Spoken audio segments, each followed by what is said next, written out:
First and foremost, gotta make sure you taste this stuff. Mwendo mwake karibu kuri kwa None Podcast episode 30.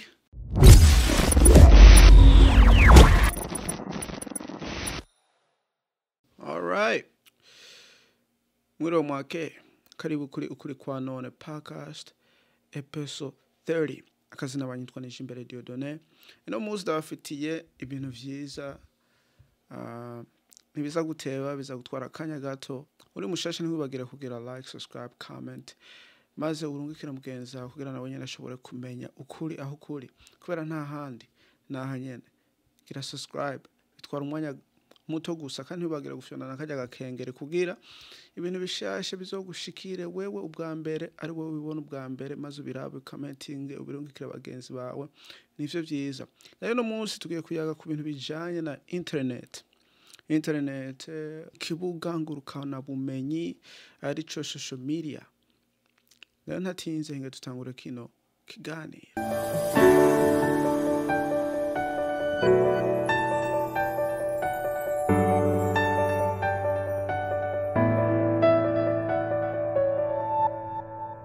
Ubwa mbere na mbere hari video ndabonye kuri Yaga Burundi. Ni nk'amakuru bariko baragira ndabonye ni kuri Ntuzeya kuri Isaac TV. Mbega ni Isaac TV aho ni Isaac gusa. Ndarabibonye berekana yuko Starlink umugabo yitwa Elon Musk utari mushasha arazi ko Elon Musk ari umugabo ndaravye ibintu vyose akora cane ku gikorwa akora citwa Neuralink. Ico kintu ndoguma ndagifata mpaka menye ivyo ariko arakora. Mugari no munsi ni kuyaga ku ivyo bintu vya internet burya mu Kirundi sinzi ngene bayitwa internet. Nyamba uzi internet ngene bacitwa mu Kirundi ni wandike ngaho muri comment naje ntaconze. Hanyuma rero internet bakoresheje ngo ati ama satellite bigenda juru bizoza birazana internet ikomeye mu gihugu cyo mu Burundi aho ni mu bihugu byo muri Afrika bizoshobora kugura iyo internet. Rero numva n'ibintu bishasha bizoshika bigateza imbere abene gihugu batuye mu ivyo bihugu. Rero naje ndaciye ndabiravye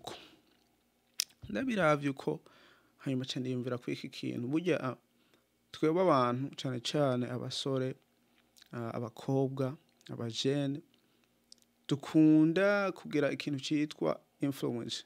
Turafise ni ingeso aho ngene dutewe ugasanga turiko turakwirikiza ivyo tubona ku ma réseaux sociaux ku ma YouTube nuko ku ma Facebook kubera ngira ngo twisanga mu ivyo bintu usanga ari ibintu dukwirikira twebwe tuba dufise tutazi urumva tubifata uko nyene tukavyisangamo. Rero kenshi na kenshi biba ku bantu biba ku muntu wari we wese mugani ushoboye kwitahura hakiri kare aho ugatahura icuri aho ugatahura ibintu vyose ugenda uraraba ngaha nyene ku marezo sociaux nyamba ari kuri YouTube aho kuri Instagram aho kuri Facebook abantu bose ugenda urakwirikirana aho ibintu ugenda urakwirikirana ubwira vyitondera ukamenya je nkwirikirane ibi kubera bimfasha ukunuku nkwirikirana umuntu kubera amfasha ukunuku. Usanga keshi ushoboye guhindukwa aho gahinduka mu buryo bwiza mu buryo bubi bivana n'ivyo bintu buri kuraraba wewe n'ivyo bintu ushira imbere yawe ugakwirikirana. Ego twese turakunda entertainment ibintu nyene bidutwara akanya tukaba turirabira uko nuko mugani keshi na keshi nivyo bintu biragira influence birafata ikakosha wewe ugasanga wahinduce mu buryo utazi. Nyambara uburyo bwiza nyambara uburyo bubi mugani cane ibintu vyose bica ngaha kuri YouTube keshi na keshi usanga biriko birahindura abantu mu buryo batazi kandi uburyo bubi. Ko nuko hari abantu babona abantu ngene biyambariye ngaho ku ma YouTube aho mu store ngene yiyambariye aho umuntu wari wese ngene yiyambariye abakurikirana ugasanga nawe nyene atanguye kwambara uko aho ngene avuga ugasanga nawe nyene agomba kuvuga uko aho ngene afise personality yiwe uko nuko ugasanga nawe nyene agomba kugira ivyo nyene. Urumva rero iyo influence uravye nabi usanga yaku influence mu buryo bubi budashobora no kugufasha, budashobora kugufasha gutera imbere. Nkaho umuntu uri kurirabira jewe YouTube Dieudonné Endi, ibintu dushirako ni kugira abantu bamenye, jewe nawe tumenye, twunguraniranire ubwenge, dutere imbere, dukundisha abantu bose mu mahanga igihugu c'u Burundi, umurundi wari wese ahari hose akunda umurundi, maze yerekane n'ishimo ku barundi abo mu mahanga. Urumva wirabira jewe uriko urungura ubwenge mu bintu vyari vyo vyose, mu buryo bwawe bwo gutera imbere mu kazoza kawe uko nuko.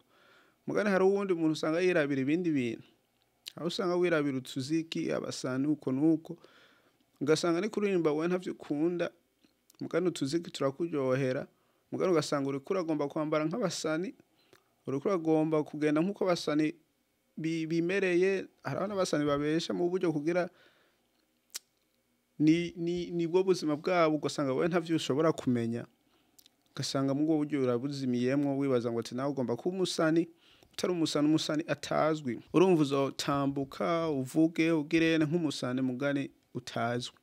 Bone bariko bararondera amahere, ivyo vyose bakora barabifitiyemwo inyungu, mugani nawe uriko uragira kuronona ubuzima bwawe. Simvuga ngo ati ngo ntumvirize imiziki aho ntugira ante, oya, mugani ibintu vyose wewe ushira mu bwenge, aho uraba hanyuma ukabikwirikiza, ukabiraba ari entertainment, aho ari ibintu bikwigisha, urabe ko bigufitiye akamaro imbere ya vyose. Bitagufitiye akamaro bikupe, bigufitiye akamaro bikwirikize. Hariho amacano amwe amwe usanga uriko urakurikirana ata kamaro agufitiye, yakupe ntuyarabe. N'ayandi ukurikirana ugasanga ariko arakungura, ariko aragufasha, ariko aragira ante, yakurikirane uko nuko, kubera ni wewe ufise, ndovuga ngo ati ni wewe ufise uburenganzira ku bintu uraba kuri réseaux sociaux, kuri YouTube, kuri Facebook, ni wewe ufise uburenganzira. Wisinze ibintu vyinshi, abantu benshi usanga nawe wagiye muri ivyo, kandi atanuko wari ubifitiye ubugombe bwo kuba uko aho bwo kuvyinjiramwo ivyo bintu, ugasanga wagiye uko. Kenshi nk'ugwaruka ubu kubera abantu benshi usanga bariko bararaba nyene ama YouTube uko nuko, bose bari mu rungano rumwe, bagenda kumwe, batambuka kumwe, urumva bose barahindutse kumwe. Ubu nturabira ngo ati kuri mugenza ngo agenda uku ngo avuga uku, oya, kubera na wenyene usanga muriko muraraba ibintu bimwe, mukurikirana ibintu bimwe, ugasanga mwese muhinduce uko. Nico gituma mvuga ngo ati wewe wisunge, wewe wirabe, wewe ku bwigenge bwawe, kubera ntuzorabe ku bwigenge bwa mugenza. Urabye ku bwigenge bwa mugenza uzosanga nawe ugumye aho nyene. Igikuru ni kwiraba ku bwigenge bwawe, ukisunga wewe ico ugomba mu buzima, ukishunga wewe ico ugomba gukurikira mu buzima, cane cane ku bantu uzea, ku bantu ukurikira, ku bintu ukurikira, ku biganiro ukurikira uko nuko. Bigufitiye akamaro bikurikira, bitagufitiye akamaro ntubikurikirane. Najewe ndibaza ntuwonkurikirana atana kimwe ndikunda gufasha, atana kimwe uri kurunguka mwaya ma video uko nuko. Urashobora kumva akantu kagakorerako, urashobora gutahura ibintu ukabifata, ntibizobura ikintu bizokumarira imbere uko nuko. Uko nuko uri kwa none, urumva ntitucisha hariya, ntitugenda hariya tuvuga ibintu ku murongo kandi turabidomako. Kubera nka keshi twebwe nka jewe ndovuga ndaragize influence kuba mvuga ngo ati okay, ndaraba ama YouTube, mugani naho ndaba YouTube atana kimwe biriko biramfasha, ahubwo hinge nanje ndabikora, kubera ndumva n'ibintu bimeze uku nuku nuku, ngizeho hinge ndabikora. Rero nawe mu bintu vyose uraba, aho mu bintu vyose ushira imbere yawe, aho ugomba ko biba mu buzima bwawe, raba ko bifise inyungu. Na hato bari ibi vy'ama réseaux sociaux, nyamba ari ibindi bintu mu buzima bitagufitiye inyungu, nta mpamvu yo kubikurikirana. Bigufitiye inyungu, raba uburyo bwari bwo bwose, urabe nawe ko vyo gukorera, ko vyo gufasha mu buzima uko nuko. Kubera abasore, abigeme, mw'ibi bihe bose usanga bari ku ma réseaux sociaux ntawe utari ku ma réseaux sociaux rero ibintu bigezweho byose babibonera ku mantuze rero babibonera ku mantuzenya urumva nyamba ari vyiza nyamba ari bibi byose babifata uko nyene ubwo wa muntu usanga atandukanye n'abandi ubu ni we nabonekana nabi ni we nabonekana katagezweho ni we babona ko ubuzima atariko araburya aho atariko aragira aramenya aho bugeze atari mu bihe kubera vyinshi ngo ntavyazi oya burya ubuzima ntiburi ku ma réseaux sociaux buri ku muntu kuri wewe ikintu buri kurakwirikira mu buzima bwawe uri kurakwirikira iki kiguha intuzenya purpose kiguha agaciro kiguha intuzenya umunezero kiguha muri wewe ukiyumva yuko nta ngorane urimwo mu bintu uri kurakwirikirana ahandi uvuze ngo ati ngo je ndabira ku bandi aho ngendera ku bandi urumva uzokwama ugendera ku bandi nyamba bagiye bagaca ahantu hari kinogo ugasanga bose bagiye baragwa bukebuke uri inyuma nawe uzosanga uri kuratambuka wakiguyemo rero bukebuke we n'ubwende urarunguruka uraba ivyo ugiye kwirikira mu buzima cyane cyane kubera twese ubu nk'isi ya kabiri ni isi nyene y'abantu kuba bari kuma internet kuma computer kuma simu uko nuko iyo si ya kabiri raba ngene wowe uyibamwo igufashe mu isi ya mbere iyi reality turimwo mwaka kanya kubera hari abantu bagenda mu isi ya kabiri ari ayo mantuze ya réseaux sociaux bagaherayo bakibagira yuko ubuzima buraha kubera hari abantu bavuga ngo ati burya ngo bizobagora ni kuramukanya kubera abantu benshi usanga bari ku masimu kubera usanga batayagana kuyaga batavugana ni kuvugana gasanga biragoye ko uhura n'umugenzi wawe kubera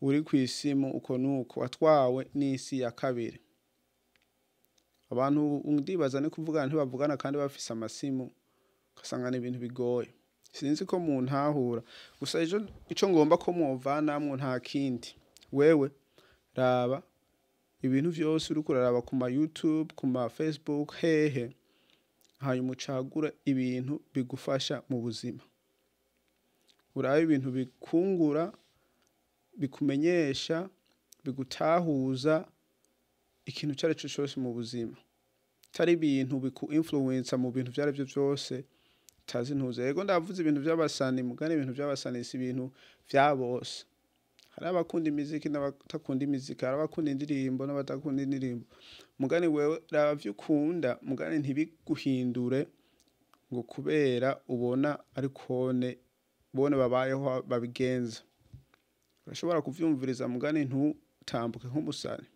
ikintu cyari cyo cyose mu buzima nuko raba ico ufata ucige ko ukitahure ukumenye ko ari ikintu gifise akamaro mu buzima bwawe kitafise akamaro mu buzima bwawe naho wokireka kubera n'ubundi nta buzima gifise mu buzima bwawe nta kamaro bambe gifise mu buzima bwawe nta kamaro urumva ni nk'uko ibintu vyinshi utazi biri kwinosi byinshi utazi na jewe ntazi biriho ngaha nyene twese tutazi kubera bitandaba atakamaro bimfitiye atantuze nta ruko ndabimenya ni kubimenya mugane ibintu menya nibijya bimfasha nibijya ngomba kubimfasha nibijya ngomba kumenya nibijya ngomba gutahura uri kumareze